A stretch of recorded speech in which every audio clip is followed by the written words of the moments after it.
علم حدیث اور حدیث کے بارے میں تھوڑا سا کہ حدیث دینی حجیت آپ کے نزدیک اس کی نہیں ہے؟ جی، میں ایک بار میں وہی عرض کروں گا کہ میں حدیث کا انکار نہیں کر رہا، میں حدیث کا تعین کر رہا ہوں۔ ٹھیک ہے۔ علم حدیث میں چاہے وہ تشیع کا ہو چاہے تسنن کا ہو، ہم سب جانتے ہیں کہ متن حدیث اور روایت حدیث، یعنی ایک روایت ہے اور ایک متن ہے۔ متن جو ہے وہ منسوب الی الرسول یا منسوب الی المعصوم ہے، ٹھیک۔ اور جو روایت ہے وہ روایت میں مختلف لوگ ہیں جو وہاں تک ایک چین جاتی ہے اور پھر اس کے بعد وہ روایت آتی ہے، وہ متن آتا ہے۔ اب علم حدیث میں جو منسوب الی الرسول یا منسوب الی المعصوم جو متن ہے جی، وہ اپنی اس نسبت کی وجہ سے معتبر نہیں ہوتا۔ بالکل ٹھیک، راوی کی وجہ سے ہوتا ہے۔ راوی کی وجہ سے، راوی نہ تو معصوم ہے اور نہ نبی ہے۔ ایسا ہی۔ اب ایک چیز جو غیر نبی اور غیر معصوم سے کی وجہ سے معتبر ہو رہی ہے، نسبت رسول یا نسبت معصوم کی وجہ سے نہیں ہو رہی، اسے آپ دین میں کیسے شامل کر دیں گے؟ اور یہ فرق ائمہ فن کے نزدیک واضح تھا، دو چار کی طرح واضح۔ پرابلم وہاں پیدا ہوئی ہے جب آپ نے یہ چیز سمجھنے کی کوشش نہیں کی کہ فن جو اب تک ہمارے پاس مطلب ڈیولپڈ ہوا ہے، اس نے کس چیز کو سامنے رکھا ہے اور کیا اس نے نتائج پیدا کیے ہیں۔ ٹھیک۔ جتنے لوگوں نے حدیث پر انکار کیا، مطلب حدیث کا انکار کیا ہے، آپ نے کبھی غور کیا ہو تو انہوں نے متن پہ جا کر کوئی سوال اٹھایا ہے یا روایت پہ جا کر کوئی سوال اٹھایا ہے؟ یعنی اب تک کے جتنے بھی لوگ تھے، جی، مطلب فنی لحاظ سے تھے، غالباً تمنا عمادی وہ بندہ ہے جس نے فنی اعتبار سے علم حدیث کے دائرے میں رہتے ہوئے متن اور کے ماہر تھے وہ، اس پر جا کر اس نے، لیکن اس کے سامنے یہ مسئلہ زیر بحث نہیں تھا کہ متن جو منسوب الی الرسول ہے وہ نسبت رسول کی وجہ سے معتبر ہو رہا ہے۔ ٹھیک۔ متن جو منسوب الی المعصوم ہے وہ نسبت معصوم کی وجہ سے معتبر ہو رہا ہے، یہ سوال ہی نہیں اٹھایا، وہ ہو رہا ہے راوی کی وجہ سے معتبر۔ صحیح۔ راوی نہ معصوم ہے نہ نبی ہے۔ ٹھیک۔ مطلب اب اگر آپ خالصتاً اس دائرے میں رہتے ہوئے، مطلب علم اس میں ایمانیات کے دائرے میں رہتے ہوئے اگر آپ دیکھیں گے تو جب تک آپ غیر نبی کو اور غیر معصوم کو وہ حیثیت نہ دے دیں جو نبی اور معصوم کی ہوتی ہے، اس سے زیادہ اہمیت بلکہ تھا، نہ دے دیں، اس وقت تک آپ اس سے دین و ایمان کا مفاد نہیں لے سکتے۔ لیکن میرا سوال یہ ہے صاحب، یہ اتنا واضح ہے آپ کہتے ہیں اور فن ائمہ فن کے نزدیک، تو انہوں نے پھر کیوں حدیث کو دین کا سورس بنایا جو اس فن کی ائمت ہے؟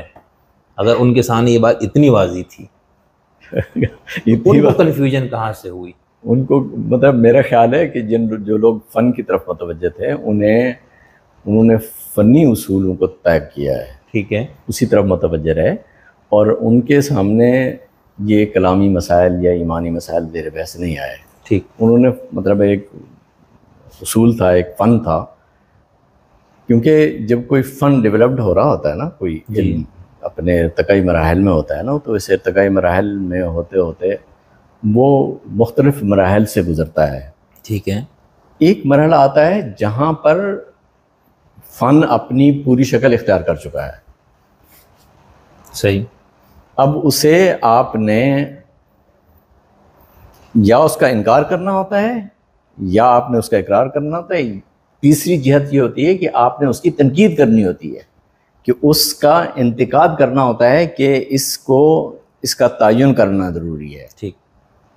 میری گزارش یہ ہے کہ اس سے پہلے علم حدیث کا یا انکار کیا گیا ہے یا اقرار کیا گیا ہے، اس کے تعین کی طرف توجہ نہیں دی گئی. نہیں، لیکن آپ یہ فرما رہے تھے نا کہ یہ تو طے ہے نا کہ جب تک راوی معتبر ہے تو متن معتبر ہے، اگر راوی میں مسئلہ آ گیا تو متن آپ نے رد کر دیا. بھائی مطلب میرا ڈاکٹر صاحب کہنے کا یہ اتنا واضح تھا، تو جو امام بخاری ہے مثال، یہ امام کلینی ہے، ان دونوں فرقوں سے اٹھاتے ہیں، تو جب وہ یہ حدیث سارے جمع کر رہے تھے کتابوں میں، تو ان کا کیا مقصود تھا؟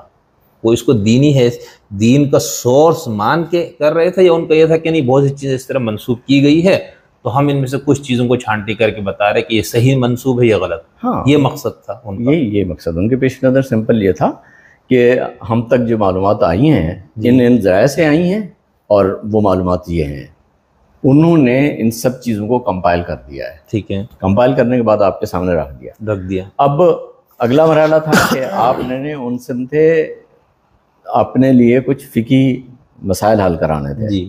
جب آپ ان کے فقہی مسائل کی طرف متوجہ ہوئے تو پھر آپ کے لیے مسائل تو پیدا ہوئے، پھر آپ نے اس سے بھی مفاد اٹھایا، اس سے بھی مفاد اٹھایا. لیکن اس سب میں جو بہت بڑا مسئلہ تھا وہ یہ تھا کہ اسے آپ نے حیثیت کیا دینی ہے، دین اور دینی حجت کی حیثیت سے قبول کرنا ہے، یا اسے آپ نے صرف ایک فقہی میڈیم کے طور پر لینا ہے. ٹھیک. جیسے مثال کے طور پر اجماع اور قیاس جو ہے مسلم معاشرت کی عمرانی ضرورت ہے، یہ نبوت کا تسلسل نہیں ہے، نبوت کی توسیع نہیں ہے. ٹھیک ہے. بے عین ہی اسی طرح سے حدیث کا جو لٹریچر تھا وہ آپ کے سامنے جب آیا نا، تو وہ بھی مطلب اسے آپ نے اس کو حیثیت کیا دینی ہے آپ نے. اب یہاں پر کیونکہ پیغمبر علیہ الصلوۃ والسلام کی طرف منسوب بات تھی، تو یہ خیال کیے بغیر کہ اس میں اصل پرابلم کیا آ رہی ہے، انہوں نے اسے دین اور دینی حجت بغیر سوچے سمجھے قرار دے دیا. صحیح. اور یہ وہ لوگ تھے جنہوں نے کسی نہ کسی درجے میں یہ قبول کیا ہوا تھا کہ قیاس اور اجماع یہ شریعت اسلامیہ، احکام الہیہ کا کہ حصول و وصول کا ایک ذریعہ ہے. بالکل. تو پھر ان کو ظاہر ہے جب آپ اس لیول پہ لے آئیں گے تو پھر بہت سارے اصول بھی ایسے ضابطے میں بنا دیے گئے جن کی بنیاد کچھ نہیں تھی. صحیح. بہت سارے اصول بنا دیے گئے، اور یہ تمام اصول جتنے بھی تھے یہ تمام کے تمام کسی نہ کسی معنی میں مطلب ہمارے پاس چلے، اور ہم اب تک بھگت رہے ہیں اس کو. بالکل.